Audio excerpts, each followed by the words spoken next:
মধ্যপ্রাচ্যে আবারও চরম উত্তেজনার সৃষ্টি হয়েছে। ইরান থেকে একের পর এক মিসাইল আছড়ে পড়ছে প্রতিবেশী দেশ সৌদি আরব, সংযুক্ত আরব আমিরাত সহ বেশ কিছু অঞ্চলে।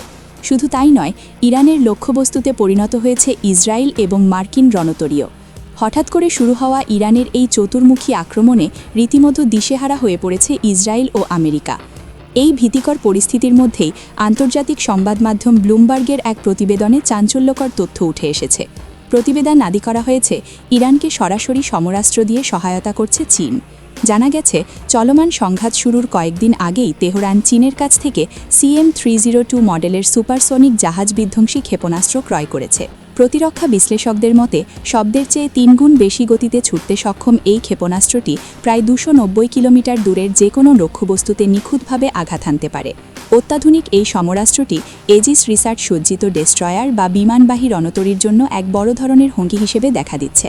চীন বারবার ইরানকে অস্ত্র দেওয়ার বিষয়টি অস্বীকার করলেও সাম্প্রতিক সমরাস্ত্র সরবরাহ এবং ব্লুমবার্গের প্রতিবেদন থেকে এটি স্পষ্ট যে বেইজিং আড়ালে থেকে তেহরানকে সামরিক সহায়তা দিয়ে যাচ্ছে। এর ফলে মধ্যপ্রাচ্যে মার্কিন ঘাঁটিগুলোতে হামলার মাত্রা উল্লেখযোগ্য হারে বৃদ্ধি পেয়েছে এবং ইরান তাদের আক্রমণ অব্যাহত রেখেছে। খবরে বলা হয়েছে, আমেরিকার হাতে ইরানের সর্বোচ্চ নেতা আয়াতুল্লাহ আলী খামেনি নিহত হওয়ার পর থেকেই মধ্যপ্রাচ্যে উত্তেজনার পারদ চরমে পৌঁছায়। ইরান যেন এখন তা আসল সামরিক শক্তির জানান দিতে শুরু করেছে। এরই ধারাবাহিকতায় সৌদি আরবের রাজধানী রিয়াদে অবস্থিত মার্কিন দূতাবাসে ড্রোন হামলা চালানো হয়েছে। হামলায় ব্যাপক অগ্নিকাণ্ড ও ভবনের ক্ষতি হলেও কোনো প্রাণহানির খবর পাওয়া যায়নি। মার্কিন দূতাবাসের সব কর্মীকে দ্রুত নিরাপদ স্থানে সরিয়ে নেওয়া সম্ভব হয়েছে। এই হামলার তীব্র নিন্দা জানিয়েছেন প্রেসিডেন্ট ডোনাল্ড ট্রাম্প।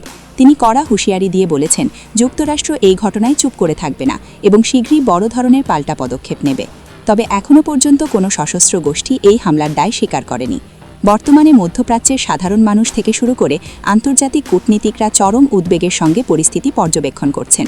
একদিকে ইরানের ক্রমবর্ধমান সামরিক সক্ষমতা ও অস্ত্রের ব্যবহার, অন্যদিকে আমেরিকার ধীরগতির পাল্টা পদক্ষেপ, সব মিলিয়ে ওই অঞ্চলে এক ভয়াবহ সংঘাতময় পরিস্থিতির সৃষ্টি হয়েছে।